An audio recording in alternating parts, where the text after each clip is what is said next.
కారం రంగు రుచితో ఉంటుంది. ఆచి మిరపపొడి అదరగొట్టే కారం రంగు రుచి. ఇక కూటమి అధికారంలో ఉన్నంత వరకు స్టీల్ ప్లాంట్ ప్రైవేటీకరణ జరగదని మరోసారి స్పష్టం చేశారు టీడీపీ ఏపీ అధ్యక్షుడు గాజువాక ఎమ్మెల్యే పల్లా శ్రీనివాస్. ఆ బ్రేకింగ్ ఇది. కాంట్రాక్ట్ వర్కర్స్ ఏజెన్సీలను 32 భాగాలుగా విభజిస్తున్నారని, ప్లాంట్ను లాభాల్లోకి తీసుకురావడానికి యాజమాన్యం ఈ చర్యలు తీసుకుంటోందని పల్లా శ్రీనివాస్ తెలిపారు. మరింత సమాచారం TV9 సీనియర్ కరెస్పాండెంట్ ఖాజా వివరిస్తారు. టీడీపీ రాష్ట్ర అధ్యక్షుడు గాజువాక ఎమ్మెల్యే పల్లా శ్రీనివాసరావు మనతో పాటు ఉన్నారు. సార్, స్టీల్ ప్లాంట్ విషయంలో తాజా పరిణామాలు చూస్తున్నాం. స్టీల్ ప్లాంట్ పూర్వ వైభవమా, ప్రైవేటైజేషన్ ఏమంటారు మీరు? అది పూర్వ వైభవం అండి.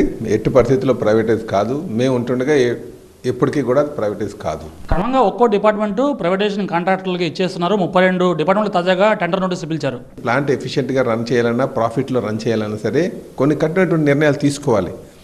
ఈ 250-300 మంది కాంట్రాక్టర్స్ ఎవరైతే ఉన్నారో వాళ్ళందరినీ కూడా 32 హెడ్స్ కింద డివైడ్ చేసి చేస్తున్నారన్నది మాకున్నటువంటి అవగాహన.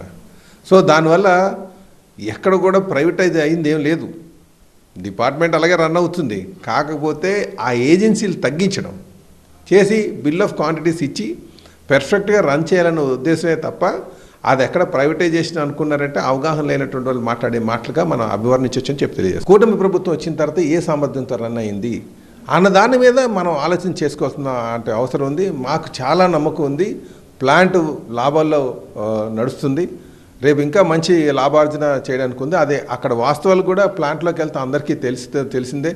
బయట రాజకీయ నాయకులు మాత్రం చాలా మాట్లాడుతున్నారు, ప్రైవేటైజ్ అయిపోతుంది, అదే అయిపోతుంది, ఇది అయిపోతుందని.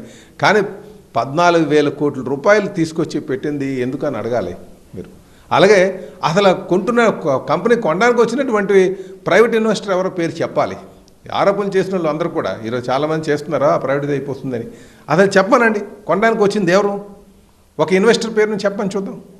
నేను రిజైన్ చేస్తాను అన్నాను కనుకనే, నేను ఆ బాధ్యత నేను తీసుకున్నాను కనుకనే, 7 రోజులు కడుపు మార్చుకొని కూర్చున్నాను కనుకనే ఈరోజు చంద్రబాబు నాయుడు గారు 14,000 కోట్ల రూపాయలు తీసుకొచ్చారు. కెమెరా పర్సన్ బాబుతో ఖాజా TV9 విశాఖపట్నం.